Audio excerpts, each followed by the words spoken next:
Question number 11 की reading करते हैं। कहते हैं X and Y carrying on a business in partnership keep their books by single entry system. X और Y partners हैं दो, और वो अपना बिजनेस जो है वो सिंगल एंट्री सिस्टम से बुक अपनी मेंटेन करें। जनवरी 2016 की उनकी पोजीशन आपके सामने है। जनवरी 2016 इट्स मीन ये उनकी ओपनिंग पोजीशन है। ये दोनों का अलग अलग कैपिटल दिया हुआ है। दोनों को अगर हम टोटल कैपिटल हमारा ओपनिंग 1,46,800 होगा। मीन एक्स ने भी इन्वेस्ट 73,400 किया एंड वाई ने भी इन्वेस्ट 73,400 किया। तो जब आप दोनों को ऐड करेंगे तो 1,46,800 आपका क्या होगा, ओपनिंग कैपिटल। इट्स मीन के क्वेश्चन के अंदर आपको ओपनिंग कैपिटल अवेलेबल है। देन नीचे आ जाए जी, कह रहे हैं cash in hand ₹400, cash at bank है, डेटर्स हैं, बिल रिसीवेबल हैं, स्टॉक, क्रेडिटर्स, बिल्स पेएबल।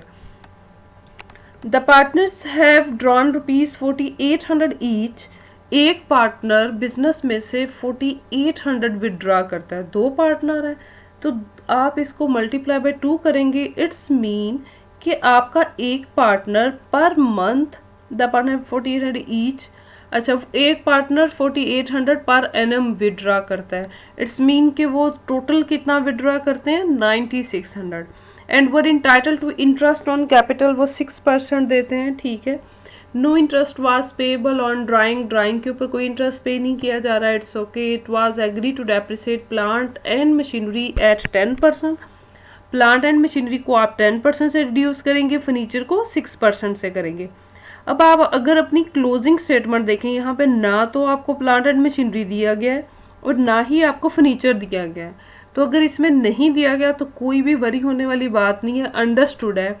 जो आपका ओपनिंग प्लांट एंड मशीनरी और फर्नीचर होगा इसी के ऊपर ही डेप्रिसिएशन आती होती है, और एट द एंड आप कहते हैं कि हमारे पास रिमेनिंग क्लोजिंग बैलेंस इतना बच गया। तो ये प्लांट एंड मशीनरी और फर्नीचर आप अपने लिखेंगे क्लोजिंग में, और इनमें से आप रिड्यूस करेंगे प्लांट एंड मशीनरी को 10% से एंड फर्नीचर को 6% से। अब इसमें जो हमारे पास नहीं है वो क्या नहीं है, वो हमारे पास क्लोजिंग कैपिटल नहीं है। तो हमें ये प्रॉफिट फाइंड आउट करने के लिए पहले क्या निकालना है, क्लोजिंग कैपिटल। तो क्लोजिंग कैपिटल के लिए जब हम क्वेश्चन की तरफ आते हैं तो क्वेश्चन में देखें, the following was the state of affairs, जो है सबसे पहले हमें कैश इन हैंड दिया गया है 400 से। देन आपके पास अवेलेबल है कैश एट बैंक 5,810 रुपीज़ के साथ। देन आपके पास डेटर्स अवेलेबल है 56,280 के साथ। बिल रिसीवेबल आपको दिए गए 6,840 रुपीज़ के साथ। स्टॉक आपको क्वेश्चन में अवेलेबल है 36,730 के साथ। और प्लांट एंड मशीनरी आपको, अच्छा प्लांट एंड मशीनरी आपने देखनी है प्रीवियस बैलेंस शीट में कितनी दी गई है, प्रीवियस मीन ये वाली बैलेंस शीट में 80,200,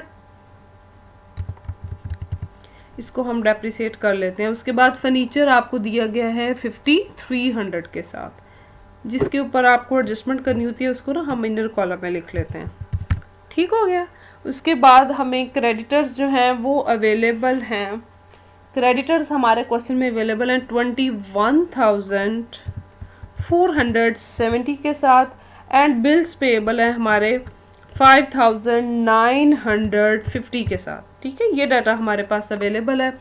अब हमने मशीनरी के ऊपर डेप्रिसिएशन कैलकुलेट करनी है, और उसने आपको क्वेश्चन में ये बोला है कि मशीनरी के ऊपर आपने 10% डेप्रिसिएशन लेनी है।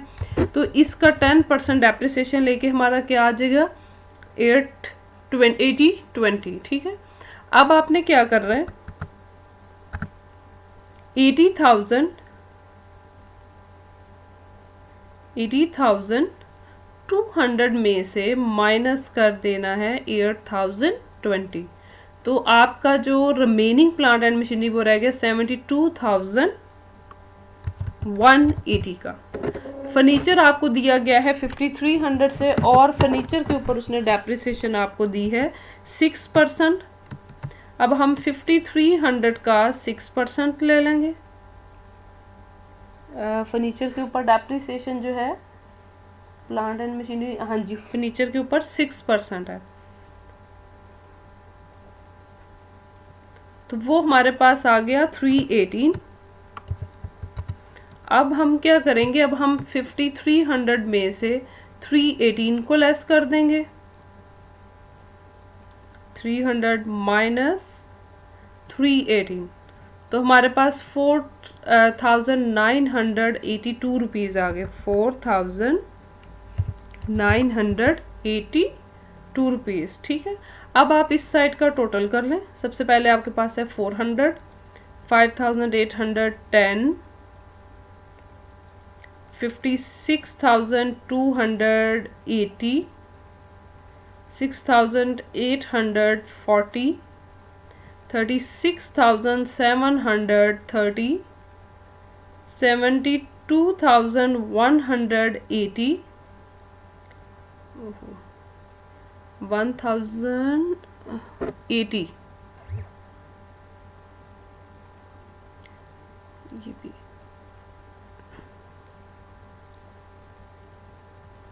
72,180 प्लस 4,982, 1,83,000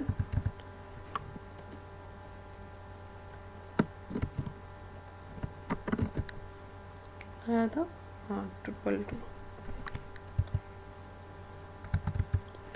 यही टोटल आप यहाँ पे लिख लेंगे, 1,83,000 एक दफ़ा फिर भी इसको मेक श्योर कर लेते हैं।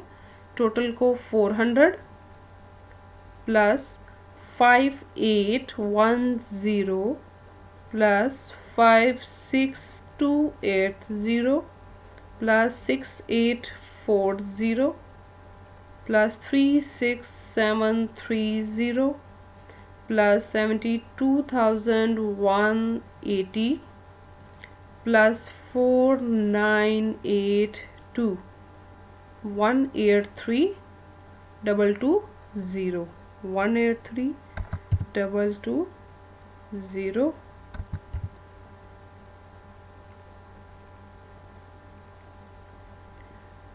ट्रिपल टू ही आता है।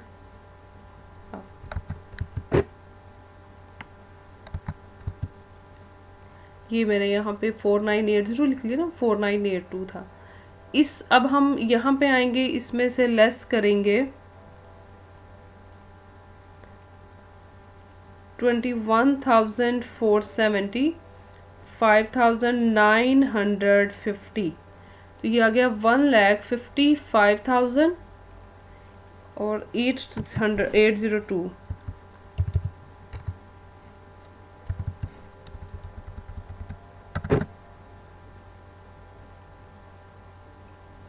ये हमारे पास क्या आ गया, क्लोजिंग कैपिटल आ गया।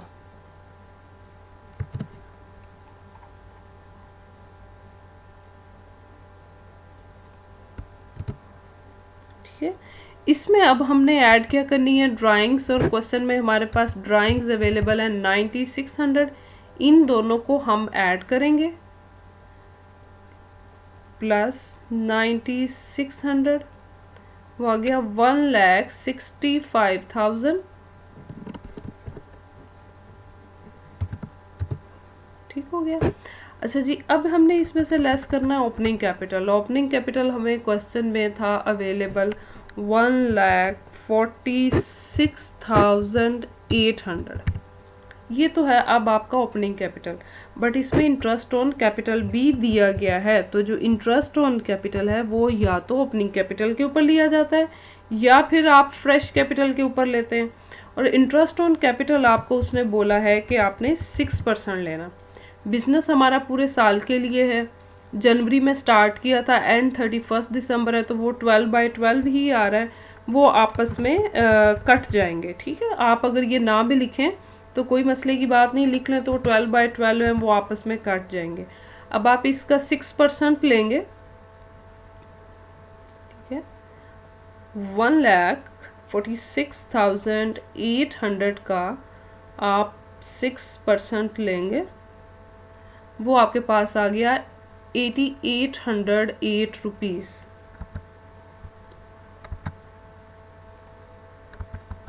8808 रुपीज़। अब आप क्या करेंगे, अब आप इसके टोटल में से वो लेस करेंगे। Adjusted capital at the end of year हमारे पास था ये, इसमें से आप लेस करेंगे 1,46,800 एंड 8,808 रुपीज़। तो ये हमारे पास आ गया 9794 profit during profit at the end of year, या आप इसको कह सकते हैं प्रॉफिट आफ्टर द इंटरेस्ट। ठीक है, ये आपका प्रॉफिट है। ये था आपका क्वेश्चन नंबर 10। ठीक है, profit at the end of year आपका क्या है 9794। ये आपका क्वेश्चन नंबर 11 था।